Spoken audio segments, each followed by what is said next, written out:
उमेदच्या महिलांना सरकार नाउमेद करीत आहे. आमदार अमित जनक. मुंबईतील उमेदच्या आंदोलनाला काँग्रेसचे आमदार अमित जनक यांनी भेट देऊन त्यांच्या समस्त मागण्यांना पाठिंबा दिला. तसेच महायुती सरकारवर घणाघात करीत उमेदच्या महिलांना हे सरकार नाउमेद करीत असल्याचा आरोप केला. या आंदोलनात वाशिम जिल्ह्यातील उमेदच्या महिलांचाही मोठा सहभाग होता.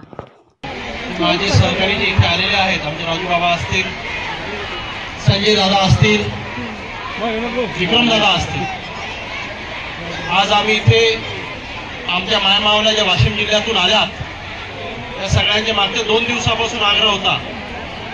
पण हे विधान परिषदेची मतदान प्रक्रिया चालू असल्यामुळे मी ताईंना आश्वस्त केलं होतं की मतदान करून आम्ही नक्की येतो.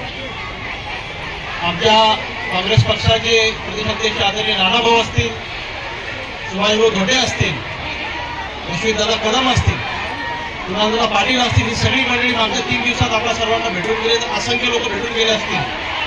पण नक्कीच तुमच्या संघटनेचं नाव उमेद आहे आणि उमेदच्या सगळ्या मायमावल्यांना नाउमेद करण्याचं काम हे शासन करत आहे. आज मुंबईत इतका धोधो पाऊस पडतोय आणि इथे आल्यानंतर खरंच अतिशय वाईट वाटलं की आमच्या लाडक्या बहिणी त्या कुठेतरी आपल्या मायबाप शासनाकडे आपलं घराणा घेऊन आल्या आणि त्यांच्याकडे लक्ष देण्याचं सुद्धा शासनाने वेळ काढला नाही.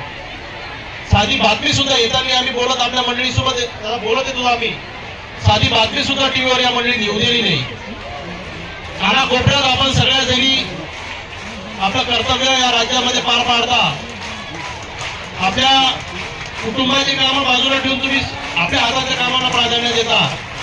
तर नक्कीच तुम्हा सगळ्यांना आश्वस्त करतो, सभागृह चालू आहे, तुम्ही वापस गेल्यानंतर आम्ही सगळेजण प्रयत्न करणार तुमच्या विषयावर प्रकाश टाकण्यासाठी. आणि मुंबईतून वापस जाताना तुम्ही सगळ्यांना उमेद नाही झाल्या पाहिजेत या दृष्टीने आम्ही सगळे प्रयत्न करू असं आश्वासन देतो. तुमच्या सगळ्या मागण्यांना पाठिंबा देतो, तुमचा घरचा भाऊ म्हणून पाठिंबा देतो आणि थांबतो. जय हिंद, जय महाराष्ट्र. महाफास्ट न्यूज प्रतिनिधी प्रल्हाद पोळकर, वाशिम.